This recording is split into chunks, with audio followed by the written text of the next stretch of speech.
Once upon a time I was here, blah blah blah. Welcome back to The Novelist. I love this game so far. This is super duper. Anyway,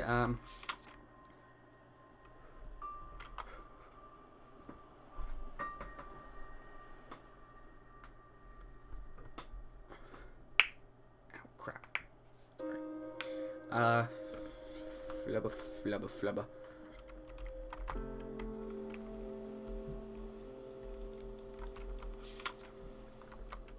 I think I can tell what Tommy's gonna want to do. So.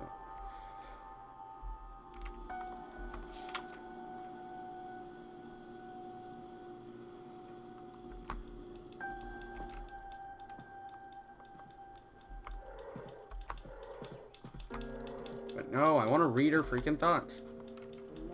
Just be around people.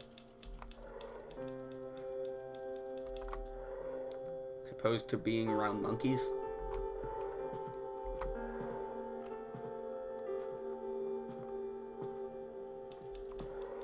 For a change.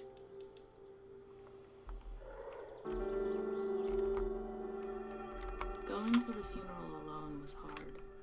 There's a part of me that understands why Dan couldn't come, but I don't think I'll ever get over him not being there. What would Grandma Jo have thought? She probably would have had the perfect advice, something like what she used to say about living a balanced life, not just a balanced week. Dan coming to the visitation did at least make it a little more bearable. I have to give him that. Indeed.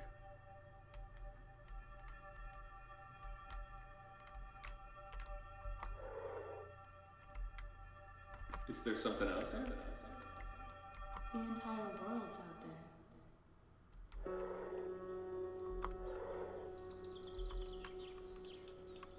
there. Can't stop thinking about last weekend. Yes.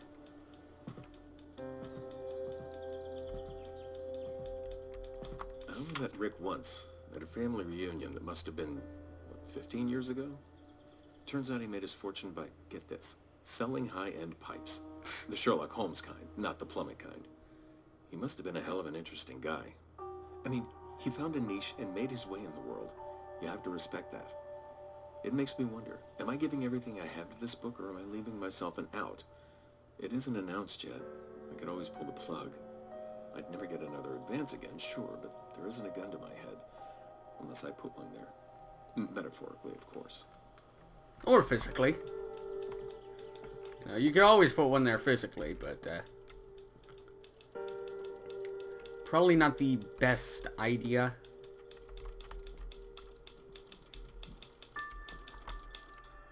Let's quickly explore his memories. And when I finish my book in December... Don't joke like that.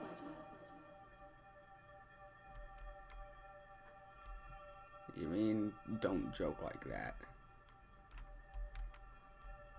Is she, like, doubting he's ever going to finish it?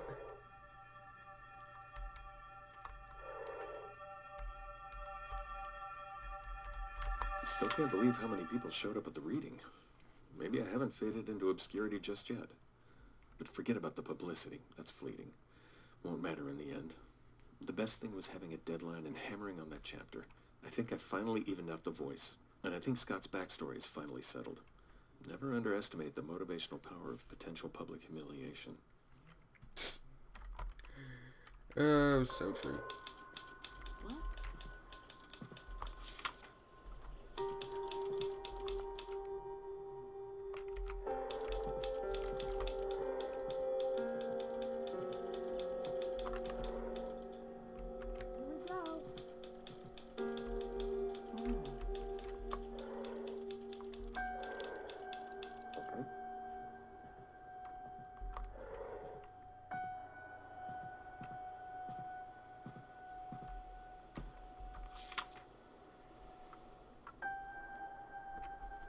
Cousin Richard passed away last year. We discovered his pipe business had done very well. He wasn't wealthy, but he was very comfortable. At the execution of his will, we were somewhat surprised to find he wished to distribute his estate among all living blood relatives. He reserved his lion's share for his immediate family, as I'm sure you'll understand, but there was a portion allotted to you as well. Closed as a check for the full amount. Trust you will honor his memory by putting it to good use. So, basically,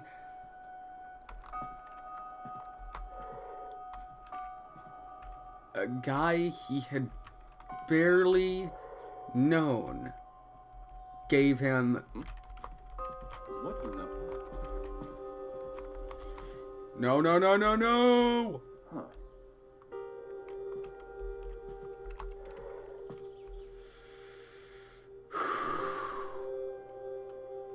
Send Paul an example ad from the Literary Register. Could be. Okay, that was close as Christ.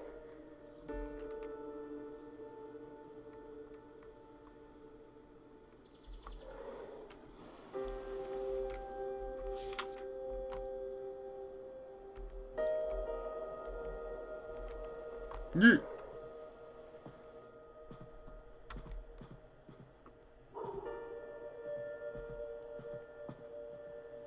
Tickets are booked for Tahoe in September, just the two of us.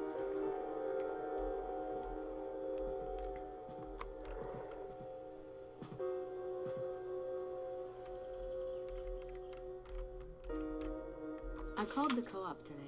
It isn't wildly expensive, but it sure doesn't fit into the budget. It was a bigger letdown than I thought, not being able to just sign up on the spot. It gets so lonely here sometimes. And I think Tommy's starting to feel it too. We try to play... Huh?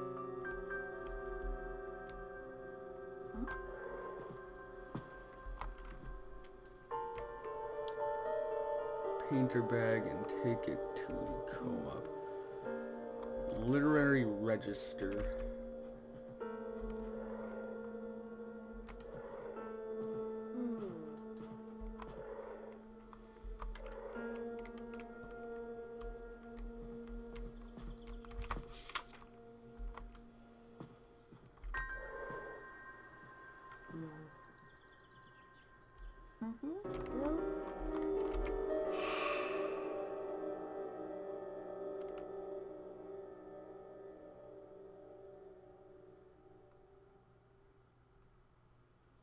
Okay,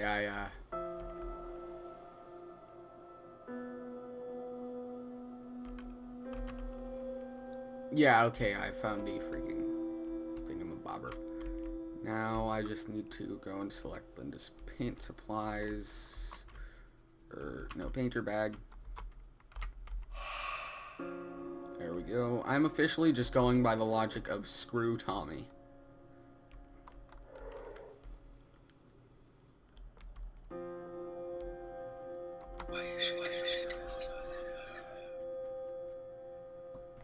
What the? My disk drive's open. Dan decided to take some small part of his fate into his own hands and place an ad for his book in the Literary Register. He knew that by placing the ad, he was putting himself on the line to deliver a better book. The accountability jolted him, and after the next week, he woke up each day with a newfound focus that translated directly to the page. Dan called the co-op to see if they were any less expensive options and learned that they were hosting after-hours workshops on everything from stitching to calligraphy. He offered to teach creative writing twice a month, and the extra money was enough to pay Linda to whatever the hell that said. Tommy didn't know much about the camp he'd heard his parents talking about, but he understood enough to know that there were other kids there to play with. Didn't understand why he couldn't go and show his kite to the other children, but that's mostly because the ghostly being that was haunting the house didn't care. Because his problems are not as important. Honestly, I just don't think Tommy's problems are that important. Like, they are not nearly as important as Dan finishing a book and Linda's freaking, like, emotional hell that she's going through. Whereas Tommy's just like, I want to go to a camp because, like, I want to go to a camp. I want to go to an air show. I want a new toy plane. You know, I can understand he's a kid, but I mean, come on. Time approximately 3 hours. Good gravy. Doesn't exactly look like 3 hours worth of work to me. So it's already like halfway done.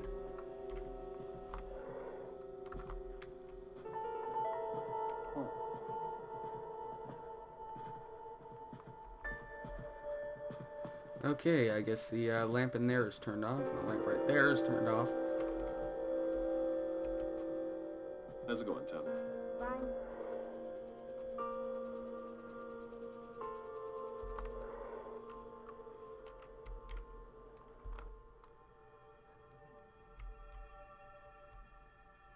Why don't you stop it too?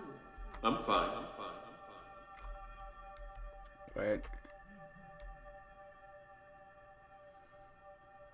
Is that like booze or something? I'm fine. Why don't you stop it too? I'm not even sure what that is. I guess I'll find out soon enough, but... Because, I mean, this chapter is called The Bottle.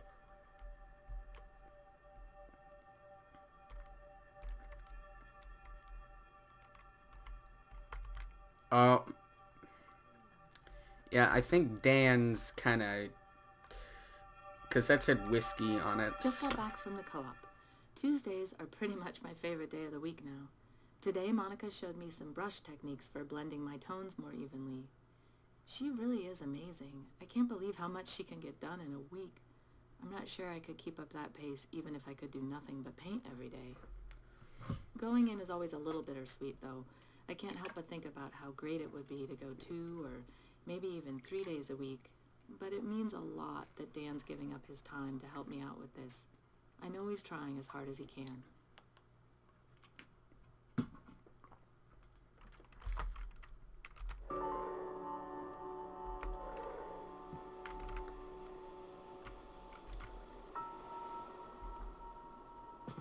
My head. Dude, it's your fault. You're the one getting hammered.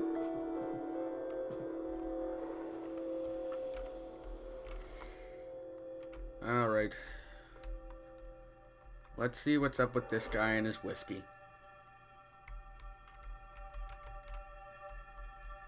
The ad ran today. Picked up the latest issue in town.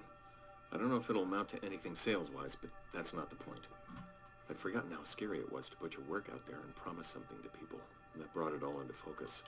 It's so different thinking about the book as something I eventually have to sell people, not just something I'm working on for myself. But now it's out there. It's terrifying and irreversible. People know about the book, and to them it's exactly what they want it to be. Some finished, beautiful thing. If only they could see it right now. A bunch of jigsaw pieces on the floor. And I'm gonna put them all together. Indeed.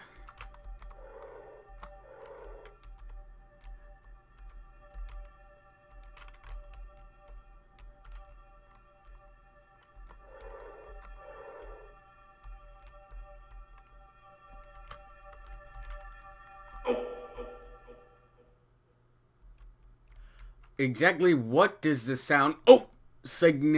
Like, how is that significant, ears? Like, is he, like, hitting his foot on the freaking sofa or something?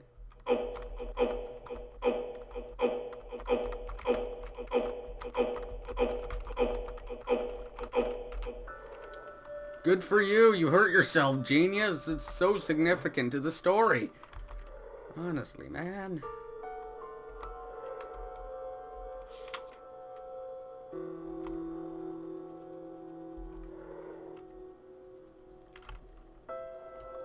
Right, I need to search the house for more clues for both peoples.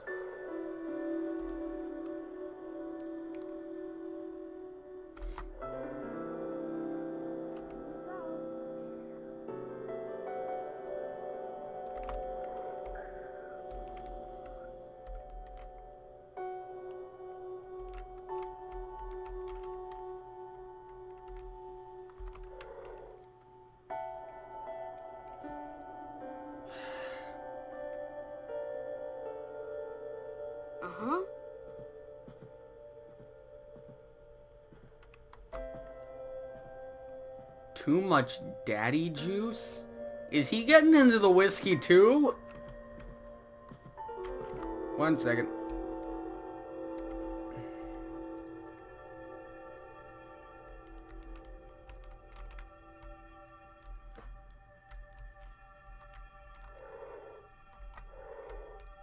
But he promised. If he doesn't do it, I'll help you, honey. Oh, it's a little thingy-ma-booper.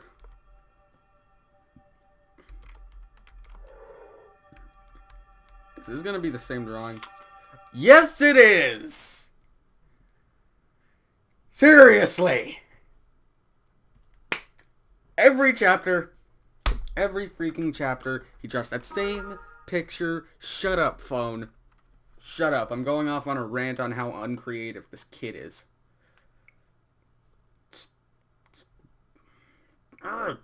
Boo.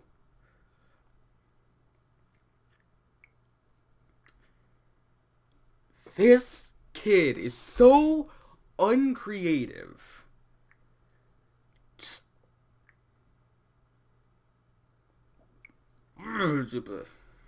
Bear with me for a second here. I gotta...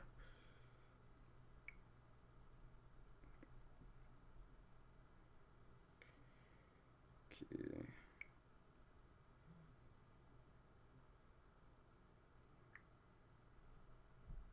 And there we go. Okay then, sorry. Anyway, but seriously, this kid has no Hey, Dad. creativity whatsoever. Barb, I know I wrote yesterday, but I need your advice. I think Dan's drinking too much. And before you start to worry, let me say he's not an alcoholic. It's just because of the pressure he's under trying to finish the book. But you know Dan's never exactly been a health nut. He isn't gaining weight yet, though even that's just because alcohol kills his appetite. So he's hardly eating at night, which is another problem altogether. I don't think he sees what he's doing to himself, and I don't know how to break through to him about this. Sometimes I just want to say it's not like I have to get drunk to paint, but I know that's not the most mature way to handle it. Sorry for dumping all this on you. I just wanted to get it off my chest. Do you have any advice about how to talk to him? Yours, Linda. Hey, Mom.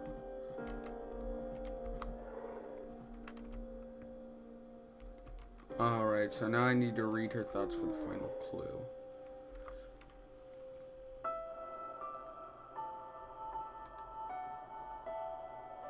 Jogging shoes are right there. He just has to make the effort.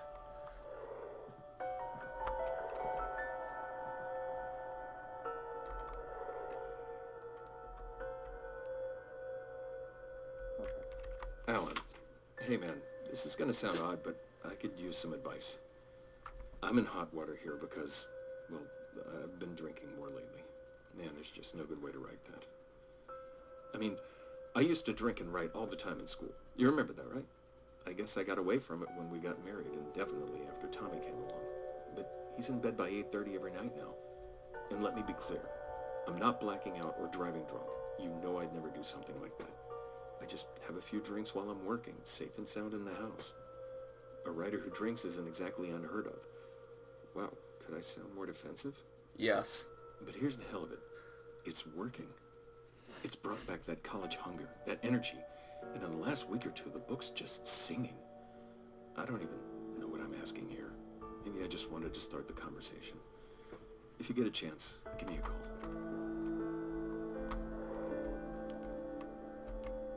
Search the house for more clues. Are you kidding me?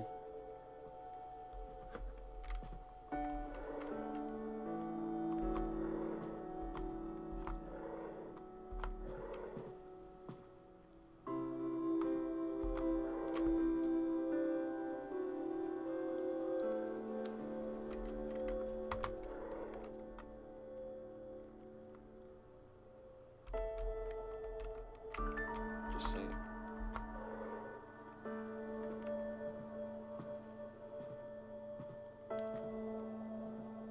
Okay, he's just going over there to stare out the window. Write drunk, edit sober. Apparently Hemingway said that. Or maybe someone else did. It doesn't matter because it's true. To write, you have to be fearless. You have to make choices and plow forward. Surprise the reader. Surprise yourself. Make something that matters, not something safe. What does drinking do? It suppresses inhibitions. Yeah, there are typos, but that's what copy editors are for, and it's not like I'm drinking all day. I'm fixing most of this stuff myself each morning. Or early afternoon, I guess. I'm not stumbling around drunk all day and pissing myself. I'm trying to create something they'll remember me by. No one can imagine how stressful it is unless they've tried it. The pressure's so bad, I just want to give up sometimes. On those nights, a drink is the only way to turn my mind off and get some sleep. When the book is done, I'll dial it back. Okay.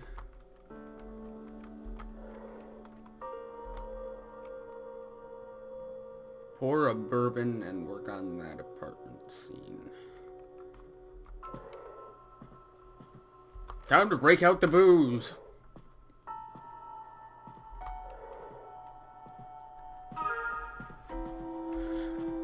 Alright, what the hell is it now? What the swear to God.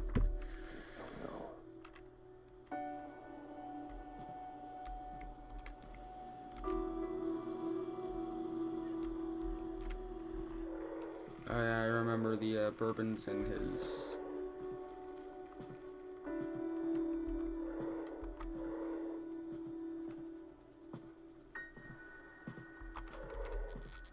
Again?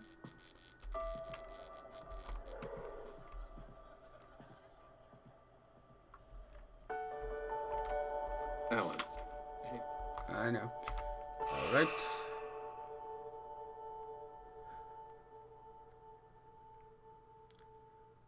Time for the whiskey.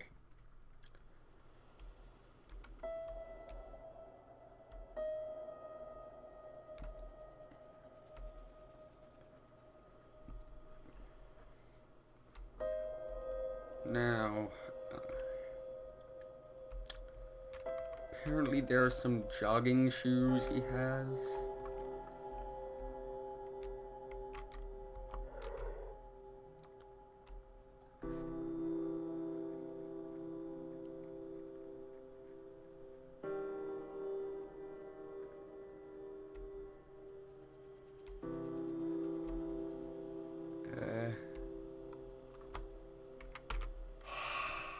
There we go.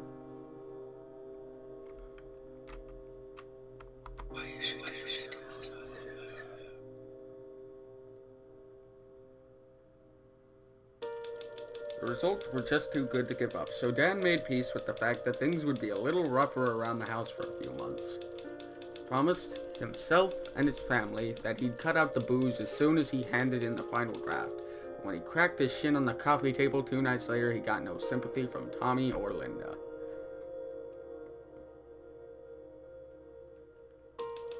Some of Linda's message finally got through to Dan. He didn't like the idea of jogging, but he agreed to run 2 days a week. He didn't enjoy it, though. He was out of shape, and sometimes while running, he'd get so stressed that he wasn't writing that he would cut his run short to get back to work.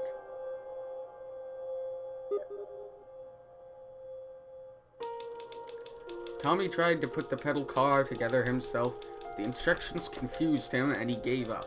Linda finished it for him, but Tommy's mind was just a reminder that his dad had broken a promise.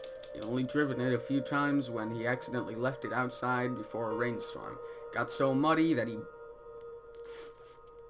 lit it on fire and got naked and started dancing in front of it. I don't know. I just said something. I just said something, okay. That's it for this episode.